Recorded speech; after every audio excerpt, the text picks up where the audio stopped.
Hello Year 3 and welcome to Lesson 5, our last one of the week for reading. And we're looking again at Chapter 3, Robin Under Attack. Our learning objective will be to explore the author's use of language in a tale from the Middle Ages. So what I want you to do is write down your date at the top of your page, or where you've left off from, and then write down that learning objective.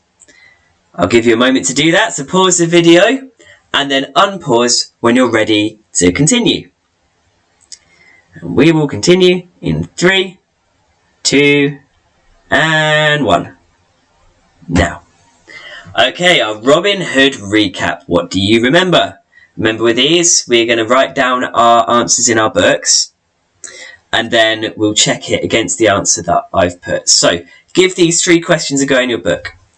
Who saved Robin from the beggar? It's a retrieve question. What is a recruit? Define. And what did the recruits offer to do? Retrieve. Okay, so you might need to have a look at what we read last time, just to remind yourself of those answers, and try and write down a sentence to each in your book. Okay, we'll check my answers in 3, 2, 1. Here we are. So, Will Stutely and the young recruits, the names were Ralph and Michael, they saved Robin from the beggar. Because you remember, the beggar was crouched over the top of him with his hand on the hilt of his knife, wasn't it? So, it's a good job that they came along when they did. A recruit is someone who has just joined and is not yet fully trained. So, they're kind of learning on the job. And finally, the recruits, they offered to go after the beggar because they wanted to get revenge for the beggar attacking Robin. And they, of course, they're a recruit. They want to impress Robin and Will Stutely and show that they are one of the merry men. Okay, let's have a look at our vocabulary today. There's a few new words and a few old words that we need to cover. So here are the words that we need to know for today's reading. We have the word knave. So you notice that it starts with a K, but it's a silent K. So it's knave. And that means a dishonest person or a rascal, one that you can't trust or turn your back on. A rogue. Now that we had that last time, that's a dishonest person or a villain. So if you call someone a knave or if you call them a rogue, it's basically the same thing. It means you can't trust them. They're someone who will do something wrong. Okay? Wrenched. To pull or twist something suddenly. So, for example, he wrenched the staff away from him. It's to pull or twist something suddenly with force, okay? Account. So, if you have to account for something, you have to pay for something that you've done, yeah? Woeful. If something's woeful, then it's miserable or full of sorrow. It's a woeful attempt at something. It's terrible. Forester. A forester is a person who lives in a forest. Okay, simple, that one. Whined. So if you whine, you're complaining and you're not happy, you're whining about something, so whined. Yeah? And finally, startled. If you're startled, then something has surprised you. Yeah? So startled is another word for surprised. You weren't expecting something to happen. Okay, what are we going to do with those spellings? Well, we've got a word search again. So what I want you to do is find the words in the word search, and then for each word that you find, write down the definition next to it in your book. Okay? So pause the video now, give that a try. Obviously remember that you can go back to look at the vocabulary page 2, and that might help as well with your definitions. And unpause when you're ready to continue with the story. And we'll continue in 3, 2, 1. Here we are. Turn to page 22. So this is Robin describing the beggar to the recruits. Fierce man and evil too. I believe he may be the first of Gisborne's spies. The 2 young outlaws set off quickly through the trees. They had hardly taken up their positions when the beggar came stamping along. "Hold, knave!" called Ralph, and stepped out in front of him with drawn sword. Up came the staff, but the surprised beggar felt the weapon wrenched from his hands by Michael, who had leapt from the bushes behind him. Ralph dropped his sword, and together the two young outlaws managed to wrestle the beggar to the ground. "Now, rogue, you shall account to our master for the cowardly blow you struck him," panted Ralph, fiercely, kneeling on the man's chest. The beggar's face took on a woeful expression. "If your master is the tall forester I met a while back," he whined, "then I meant him no harm. I struck the blow in fear, for he startled me." Okay, sounds like a bit of an excuse to me, but I don't know.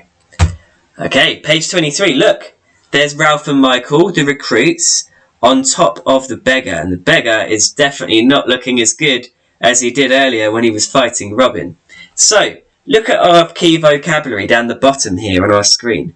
Do you recognise any of that in this illustration?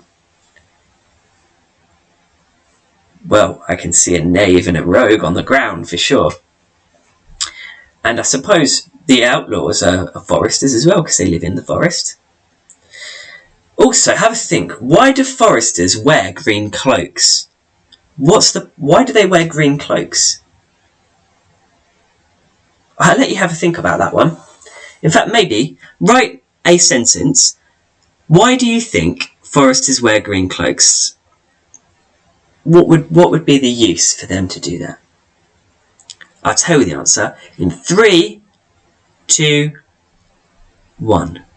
Well, they wear green because they need to blend in, to camouflage into their settings. If they need to hide, then if they're wearing green, they look like the bushes and the trees. But if they wore really colourful clothing, they wouldn't be able to hide anywhere if the sheriff came after them, and they'd be easy to hunt. So it's very wise that they wear green cloaks, and they make it look like they're part of the setting, part of the forest. Okay. It's question time, everyone. 3 questions today.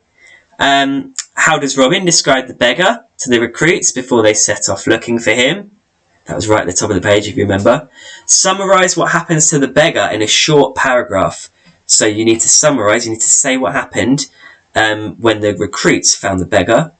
And then which words are used here that you would not hear today? Now, this is where we are exploring the author's use of language. You wouldn't be calling someone words that we find in our key vocabulary today, would you? That's why we don't know the words very well, because we don't hear them very much anymore. But which words sounded different? Write them down, and then write why they sound different. Okay? We'll check our answers in 3, 2, 1. Oh, I haven't written the answers. Okay. In that case, I will tell you the answers. So the first one, how does Robin describe the beggar to the recruits? Well, if we look back at the text, he describes him as a fierce man and evil too. I believe he may be the first of Gisborne's spies. Okay, so something like that for question 1. Summarise what happens to the beggar in a short paragraph. Now, with a short paragraph, maybe we'll have 2 or 3 sentences here. So let's have a look at what we've got. So the beggar was stamping along the forest after running away from Robin when he heard people coming. And then he was caught, wasn't he, by 2 young outlaws. And when he tried to fight back, Michael took the weapon from him, and then he was wrestled down to the ground. And then he had to give an excuse as to why he had attacked Robin, the forester. He wasn't sure at this stage that it's Robin, but he had to give an excuse as to why he attacked the forester. So that's what we've got there. And our final question, which words are used here that you would not hear today, and why? Well, we've got the word knave. Have you ever heard of anyone being called a knave? No, me neither. And we've got rogue as well. Now, I've heard of this more, but again, it's not something that you hear very often today, being called a rogue. So this is old language, and It's stuff that those are words that were used in the Middle Ages. Okay?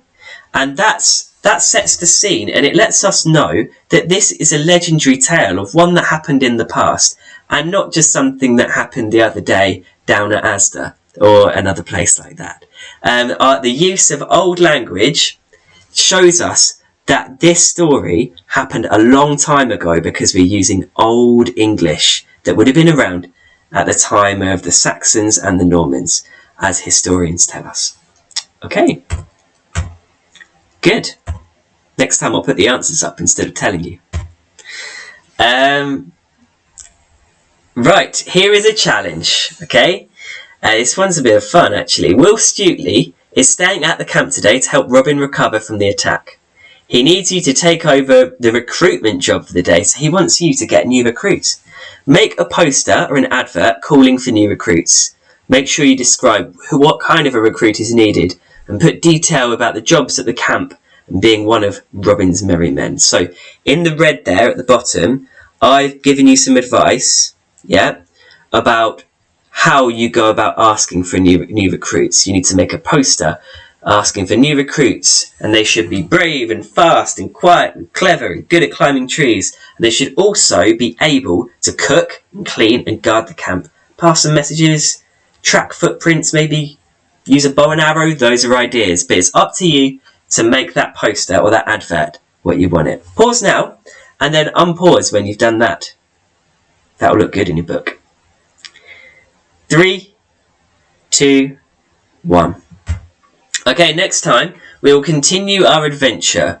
Let's have a think about these questions. You don't have to write anything, but let's have a think. What will the young recruits do with the beggar now that they're on top of him and they've found out that he isn't as strong as they thought he might be? Is the beggar a good person or a bad person? Not a bad person, or a knave. I've used the old language. Is the beggar a good person or a knave? Why? What do you think?